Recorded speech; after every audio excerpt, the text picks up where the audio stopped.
नमस्कार, कशा आहात सगळे? तर पुन्हा एकदा आपलं स्वागत आहे पायल रेसिपीज मध्ये। तर आज आपण मस्त अशी देसी मॅगी बनवणार आहोत। तर ही मॅगी कशी बनवायची ते आपण बघूया। सगळ्यात आधी आपल्याला कणिक घ्यायची आहे। तर जशी पोळीसाठी आपण कणिक मळतो तशीच कणिक इथे मी मळून घेतलेली आहे। थोडंसं तेलाचा हात घेऊन एकदा आपल्याला छान असं याला मळून घ्यायचं आहे। इथे मी हे छान असं मळून घेतलेलं आहे। इथे मी 1 कप पीठ घेतलेलं होतं, त्यामध्ये अशा प्रकारे 2 गोळे आपले तयार होतात। एक गोळा मी साईडला ठेवते, एक गोळ्याला आपल्याला छान असं गोल करून घ्यायचं आहे आणि याला पिठात घोळवून आपल्याला छान असं पोळीसारखं लाटून घ्यायचंय। याला आपल्याला तेल वगैरे काहीच लावायचं नाहीये, पिठात घोळवून आपल्याला पोळी छान अशी लाटून घ्यायची आहे। इथे बघा पोळी छान अशी लाटून झालेली आहे।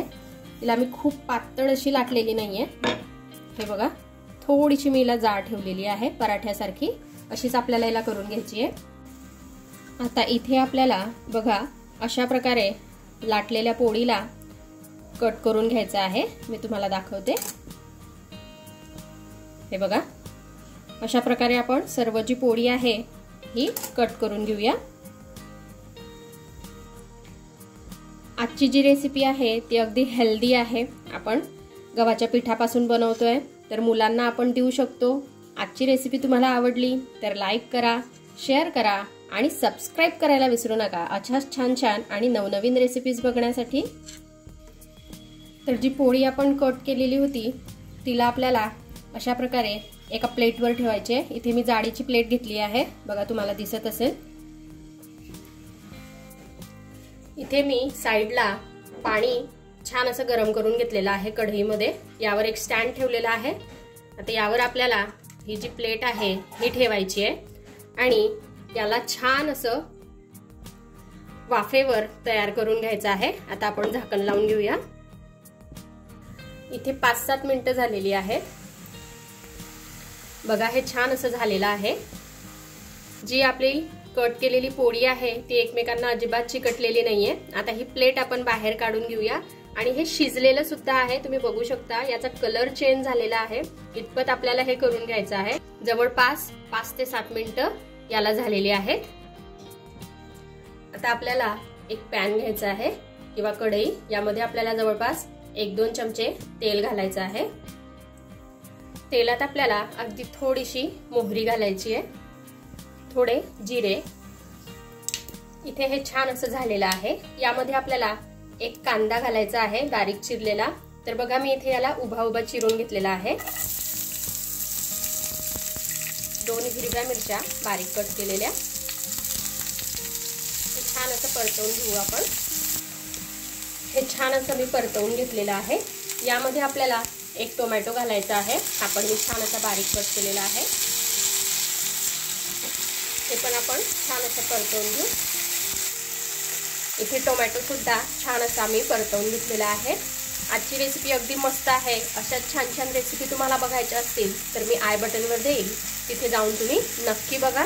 आता यामध्ये आपल्याला काही मसाले सुद्धा घालायचे आहेत। थोडीशी हळदीची पावडर, 1 चमचा लाल तिखट, यामध्ये मी जवळपास 1 चमचा रेड चिली सॉस टाकते। इथे तुम्ही टोमॅटो केचप जरी टाकला तरी चालेल। त्याचबरोबर 1 चमचा मी इथे ग्रीन चिली सॉस घातलेला आहे। सर्व छान असं परतवून घेऊ आपण, मिक्स करून घेऊ।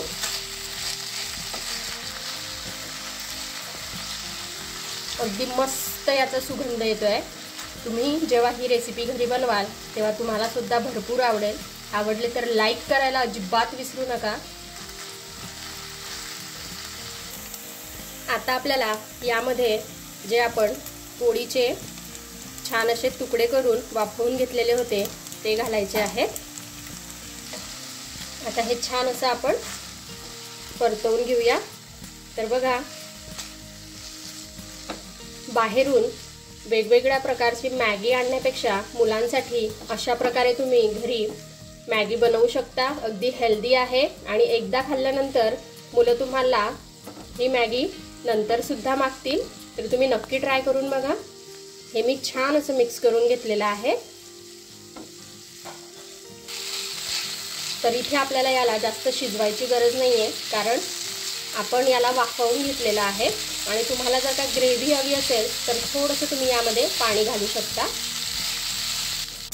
इथे मी आता हे छान असं मिक्स करून घेतलेलं आहे। आता यावर आपण मीठ घालून घेऊया चवीनुसार आणि पुन्हा एक वेळेस मिक्स करून घेऊ, परतवून घेऊ। आता यावर आपण मस्त अशी बारीक चिरलेली कोथिंबीर घालून घेऊया आणि बघा इथे आपली मस्त अशी देसी मॅगी जी आहे ही खाण्यासाठी रेडी झालेली आहे। वाव, तर बघा आपली जी देसी मॅगी आहे ही खाण्यासाठी रेडी झालेली आहे। आता हिची अजून मस्त अशी चव वाढवण्यासाठी आपण यावर घालूया पिरी पिरीचा मसाला। हे बघा अगदी ऑप्शनल आहे, असेल तर घाला, नसेल तर नाही घातली तरी चालेल। तुम्ही अशा प्रकारे मॅगी जी आहे देसी मॅगी ही घरी बनवून बघा आणि कशी वाटली ते मला कमेंटमध्ये कळवा। आपण भेटूया अशाच एका छानशा नवीन रेसिपी सोबत नेक्स्ट व्हिडिओमध्ये। तोपर्यंत आपली काळजी घ्या आणि जाता जाता चॅनलला सबस्क्राईब मात्र करून घ्या। Take care, bye bye.